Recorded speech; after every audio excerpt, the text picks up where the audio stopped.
closing argument, and one of the best closing arguments we've had in the academy so far. We're going to have her watch that and give some feedback. And then Her Honor is going to give you all some feedback and some general advice on what she finds to be some of the most persuasive tactics and some of the best performance traits of a new starting deputy DA, because that's what she watches all the time out there in the branch courts. So, without further ado, I'm going to have a seat, and I'm going to let Her Honor call the case and get started with our closing argument.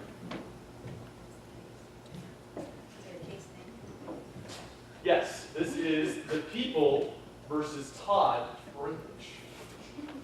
And the victims are members of the Aikman family. Marinovich. Okay, calling the matter of People versus Todd Marinovich, docket 2-319281-7. Appearances for the record. Your Honor, we're going to grab a clicker right before you get started. Okay. Your motion to continue is denied, counsel. Technology in my courtroom. I hate it. You want this one? I want old school poster board. You have to learn to crawl before you walk. With the billions.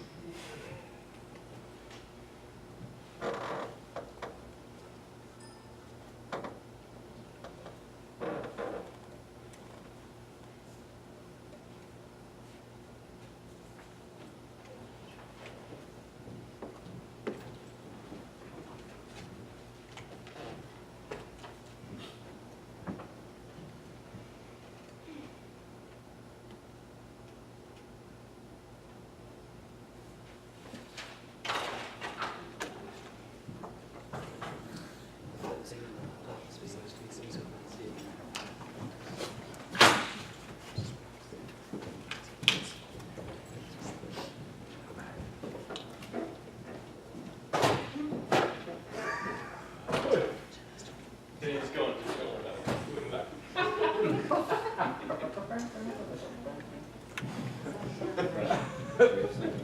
We'll be in recess for a moment. I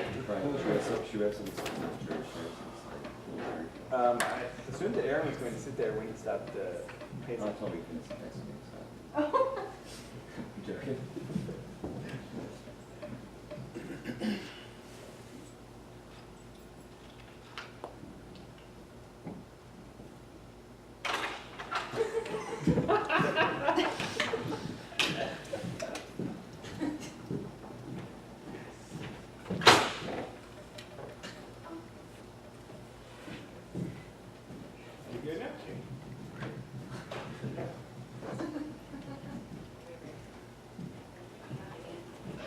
There we go. All right, Your Honor, you can take the bench.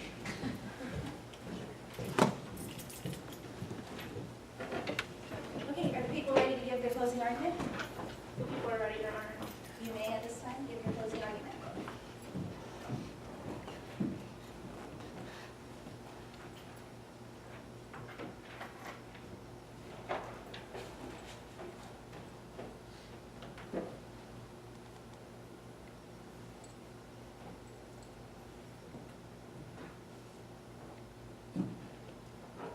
Fear, intimidation, deceit. I told you at the beginning of this trial that this was a case of a fearful encounter, of an intimidated young mother, of a deceitful perpetrator. And the defendant, this man, is responsible for all of it. This man created a terrifying situation when he robbed a young mother at gunpoint. He intimidated her and her young son when he threatened them. When he was given an opportunity to be honest, when this man was confronted with facts and with questions, he was deceitful and he lied. You see, the defendant on that day took much more from Vicki Aikman than her belongings. He robbed her of her security. This man robbed Vicki Aikman of her safety. He robbed her of her trust, of her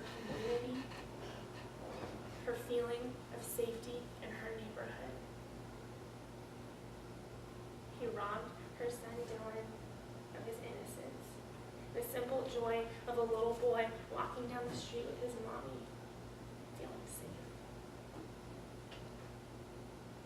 I'm going to walk you through what happened on April 1st, 2016, using the testimony that you heard in court today, using the evidence that you were shown in court today. On April 1st, 2016, Vicki Aikman was walking a little boy home from daycare. It was just a few blocks from where they lived. It was a Friday afternoon, and you heard her tell you that they were walking to get ice cream to celebrate the beginning of a weekend, a simple, sweet moment between a mother and her son. In their neighborhood, in their community. And as they were walking home, they were stopped. They were stopped, and a man came at them with a gun and pointed it at her face. And she was so scared. She was so scared. And as she was standing there with a gun pointed in her face by this man, as this man towered over her and her young son, she felt her son behind her, grabbing onto her, crying. She became the shield between her son and a man with a gun. It's a position no mother should ever have to be in. And that man didn't just stand there with a gun in her face. He demanded her belongings. He demanded her wallet. And that man, that defendant, he didn't care about Vicki. He didn't care about her son. He demanded her wallet. He wanted what he wanted, and he wanted her wallet. He wanted her belongings. And he didn't care that Vicki Aikman was struggling, that she was barely making ends meet. He wanted her wallet, and he demanded it from her at gunpoint. Vicki was standing there with her son, sobbing behind her, a gun pointed in her face, afraid, and so she handed him her wallet, even though that was her financial security. She handed him her wallet, and she handed him her financial security. And he took it. That wasn't enough either. He wanted more. And he didn't care that Vicki was married, that the wedding ring she wore was a symbol of her marriage, of her covenant bond with her husband. He didn't care about that. So what did he do? He demanded it from her. And he didn't just say, hey, hand me your wedding ring. He said, give me your wedding ring, with a gun at her face, knowing her son was behind her. What did she do? What was she to do?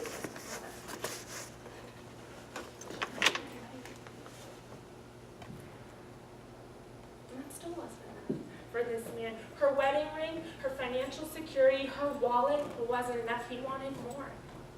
He wanted her fear. So he threatened her. He told her that if she dared to go to the police, if she dared tell anyone what had happened today, what he had done, that he would find her. And he told that to her with a gun pointed in her face, in her neighborhood, in her community, in front of her son. He got what he wanted, and he didn't care. He used fear, he used intimidation, and then he ran.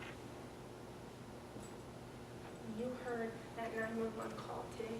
You heard the fear that Vicki was in. She described to you how she was feeling, how scared she was when that man took off. But she was brave. She called the police. You heard the 911 call, the panic in her voice, the fear in her heart. When the police came, they found her distraught, upset, crying, begging for help. She was able to give the police a description of the man that had attacked her. And she told them that the man that attacked her, he was 6'1". He had light brown hair. He was wearing glasses. He was wearing a UCLA tracksuit. And she told them he was running east. So the police took off, remembering her description, knowing what she said, and they ran. And who did they find running east? In exactly the direction that Vicky said, wearing a UCLA tracksuit, 6'1", white, light brown hair. They found this man. They found the defendant. The defendant was running. He was wearing a UCLA tracksuit. He's 6'1". He has light brown hair. He is white. He matched the description that Vicky said.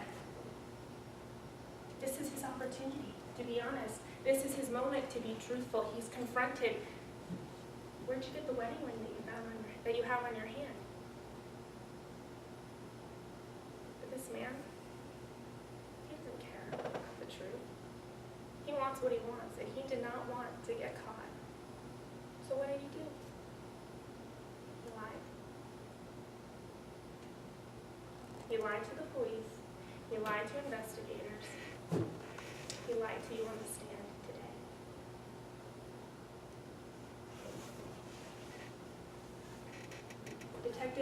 Officer Washington is a good police officer.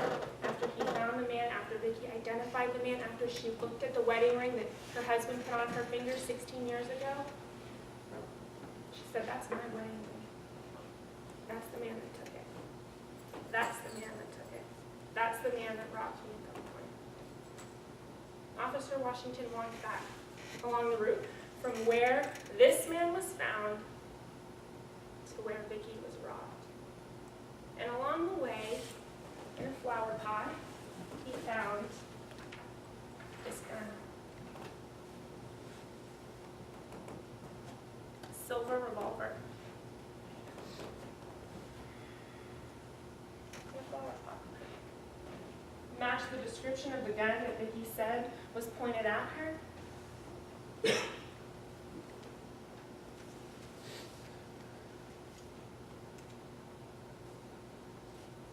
He also found a wallet, an empty wallet, a wallet with no cash, no credit cards.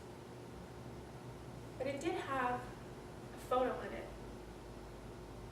a photo of little Dylan. And that was Dylan's school picture. He was smiling. He was having a happy day that day. And that's not the Dylan that the police saw when they came to the scene of the crime. This is the Dylan that they saw.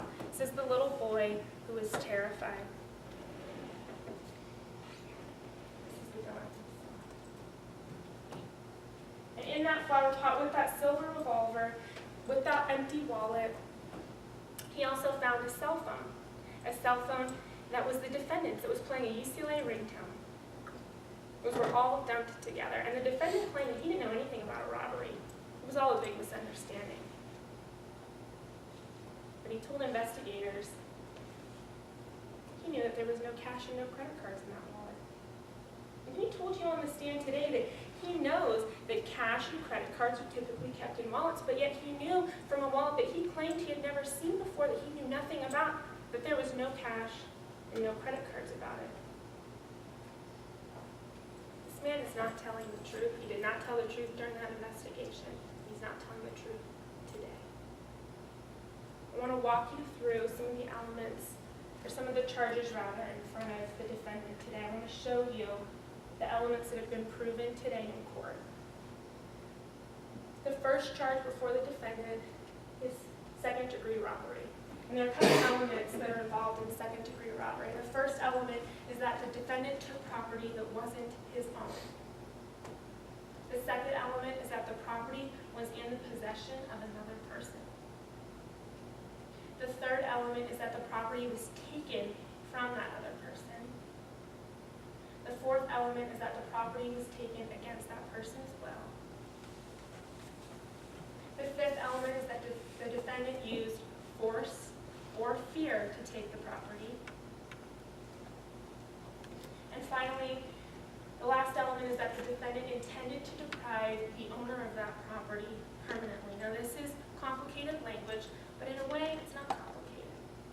We're We're going to walk through this later. I also want to explain the second charge. The second charge is felon in possession of a firearm. And the first element is that the defendant possessed a firearm, that he knew that he possessed a firearm, and that he was, in fact, a felon, a convicted felon. So let's walk through each of these elements today. The first element in second-degree robbery was that the defendant took property that wasn't his own. And that is the truth. And you know that that's the truth. And that was proved to you today. That was proved when that man was found with a ring on his finger belonging to Vicki Aikman. That was found when that man dumped a wallet in a flower pot. That element has been proved today through evidence. The second element is that the property was in the possession of another. That was Vicki's property. She was wearing the wedding ring. She had the wallet near her body, and it was taken from her. That element has been met. The third element is that the property was taken from a person. We know that that property was taken from Vicki. This is an easy element to find. That has been proven. Detective Washington has said that that was happened. Vicki Aikman says that was happened, and the defendant admitted that he took a wedding ring from her. That element has been met. Additionally, we must prove that the property was taken against the person's will. Vicki did not want to give over her belongings. She did not want to give up her financial security. She did not want to give up her wedding ring. But with a gun forced in her face by that man, a man bigger, stronger, taller than her, she had no choice. Those items were taken against her will, and this element was the met. Defendant used force or fear to take the property. Force can be something as little as coming up behind someone and saying, "Give me all your stuff." Fear can be as little as someone coming up and intimidating you, no matter how small they intimidate you. What happened here? He pulled a gun on her. He used force on her. He frightened her. You saw how frightened she was. You heard her say how frightened she was. You know the 911 call. She was terrified. That element is proven today. Finally, the defendant intended to deprive the owner of that property permanently. He ditched the wallet, threw it in a flower pot. She was never getting that back. He took off running with her wedding ring. He's never giving that back. He intended to permanently keep those items. That element has been met. And the second-degree robbery charge has been met. All elements have been met. You have no option but to find that man guilty of robbery. The second charge is felon in possession of a firearm. And you know today, you learned today, that the defendant is a felon. He's a felon because he was convicted of robbery. He was convicted of armed robbery. He served 2 years in prison for armed robbery. He is a felon. That first element has been proven. The second element is that the defendant possessed a firearm. He pulled a gun on a woman. She said that he pulled a gun on her. He admitted he pulled a gun on her. A gun was found. He did possess the firearm. That element has been met. Finally, the defendant must know that they possessed a firearm. First, he knew he possessed a firearm. He pulled it on her. It was part of his plan. It was part of his robbery to use that firearm to scare her into getting what he wanted. And he admitted to you today that he did, in fact, pull a firearm on her. Vicki told you that he pulled a firearm on her, and a firearm was found in a flower pot with the rest of her belongings and with that man's cell phone. This element has been met. All three elements of the felon in possession of a firearm have been met today. you have no option but to find the defendant guilty on this count. When you go back to that juror room, when you're faced with all of the evidence, all of the information, when you're able to look at it all as one cohesive body, I want you to use your common sense. The law requires that you use your common sense. And we talked about that earlier when we were picking the jury, that you 12 are all people that can use your common sense. And part of using your common sense is deciding the witness is credible and if their testimony is credible. You heard from several people today. You heard from the defendant. And he told you that he had lied. He told you that he had lied to the police. He told you that he had lied to the detectives. He told you that he had lied throughout this entire investigation. Use your common sense to decide if that's credible testimony, if this man's testimony, if this man's statements are credible. Think of who else we saw today. Vicki Aikman, a wife, a mother, a woman who was wronged at gunpoint, a woman who you saw sincerely, earnestly tell you what happened, and you were able to watch her demeanor. You were able to see the fear. You know that she was barely able to talk about what happened to her because of the man standing in front of her, sitting in front of her in court today. The man she was so scared of that she couldn't talk about what happened to her in a room of people. That's a credible witness. That's someone who has no incentive to lie. That's someone whose testimony you can believe and you can use your common sense to understand that. Fear, intimidation, deceit. A fearful encounter, an intimidated young mother, a deceitful, lying perpetrator. As the evidence has shown, this man is entirely responsible for all of it. I ask that you find a verdict of guilty on all charges. Vicki Aikman has already lost enough. Enough has been stolen from her. Don't rob her of justice today. Return a verdict of guilty.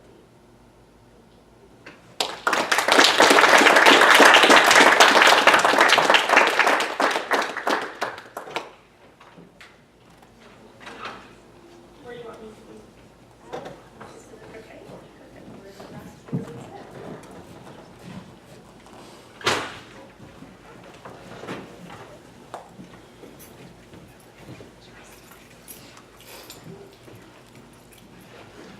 Sorry, Judge. Oh, am I supposed to give feedback now? Yes, please. No, yeah.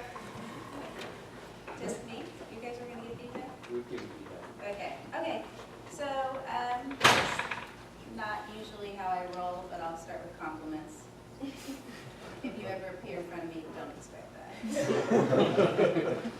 And as my children will tell you, don't expect that. But somebody told me that before you give insults, you're supposed to build up the confidence before you tear it down. That's not how I got where I am. Okay, so first good thing. You have to think. And it seems silly that I'm saying that, but I've done 35 misdemeanor trials in my 2 years as a judge in Richmond Court. And of those 35 trials, 35 opening statements, 35 closing arguments, I think I've had 2 times where the prosecutor had a coherent theme. A theme at all. 1 time when it was coherent. At least the other time it had a theme. And it breaks my heart being a prosecutor. Because public defenders always have themes. You can't judge a book by its cover. I love that one actually. It's very catchy. So you had a theme. And not only did you have a theme, you started with your theme. The at the beginning, and I think you said something about this is a case about a deceitful man, so your first sentence incorporated your theme, and then you ended at the very end, you repeated your theme at the end. So I like that. And I like the fact that you reminded the jury that I told you at the beginning of this case, meaning that you followed through with everything you said you were going to deliver. So I like that. You have a lot of passion. I like that. I think that's important. Sometimes if you have a terrible case, at least you can make the jury feel sorry for you. So I like your passion. Very clear organization. I like how you talked about the facts first, then you applied them to the law. That's kind of how I did it because they say the jury only pays attention in the beginning. And usually it's the facts that's going to win your case. The law is secondary. If they have questions on the law, they'll start writing notes. Unless there's something complicated, then I always thought it was the facts that won the case. Unless you have bad facts, then start the law. Then forget everything I just said. So here's what I would say on the not so good from my perspective. And Aaron might disagree, or Brian, because we all have different styles. I was not a big point at the defendant kind of person. There are individuals that do, there are individuals that don't. I was not. If I were to point at the defendant, I have this weird thing when people do things, I start taking note of it and I count. I counted 13 times during that closing argument that you pointed at the defendant. Now let me tell you right now, Charles Manson probably isn't going to be your defendant. That sweet guy in the front right there, that's going to be your defendant. And he's going to sit over there like this. And every time you point him, he's going to look at the jury. So I'm not a big point at the defendant. During that whole closing argument, the only time I would have pointed, there was one time that I was like, okay, was when you went to ID and you said that the 6'1" guy who was heading east on the trail wearing the UCLA, okay, by that time now it doesn't matter what he looks like because you got out all those facts and they're not feeling the defendant, then I would have said, that guy, I proved it, it was him. And that's probably it for me. But again, that's a style thing. And if you have Charles Manson, go ahead, stand right behind him. This scary dude, you're going to be letting out. But generally, that's not what you have. So I would rather have pictures of if you had a picture of a 4-year-old boy, I would be pointing at that picture. This kid was scared, and then not the defendant. The only other thing that I would say, and it's hard for me because I don't really know this case, the hardest element in your entire case was that 5th element, the intent to permanently deprive. I would have glossed over the 4, and I would have hit that one hard. Because if I'm the defense attorney, that's the one I'm arguing is, even though it's somewhat stupid because he took the wedding ring, but that usually is where defense attorneys start arguing, we can't get inside of a man's head. We don't know what he was thinking. And because proving intent, we're generally relying on circumstantial evidence. Tell me if anybody needs an explanation when I use words, but circumstantial evidence, I always like to explain to my jury. I would say the 5th element is intended to permanently deprive. How do we know that exists in this case? It would be nice when people robbed other people if they said, hey, give me that, because I intend to permanently deprive you. I like to use humor. It's really hard in murder cases, but I've been managed to do it. And then say, well, we don't have that in everyday life, but what we do have is actions. Actions speak louder than words. Then go through he put it in the flower pot, he did that, because now they understand why you were giving them those facts. So I think that's all I have. Right. All right, if you want to grab a seat in the audience or over here in the jury box. Judge Douglas, would you be kind enough to share with me some of your advice generally from the bench? Pick a different career. No, okay. And I just meant attorney in general, not prosecutor. Okay, I'm going to call this the B's of being a prosecutor. So 1, and I'm going in order of importance for myself.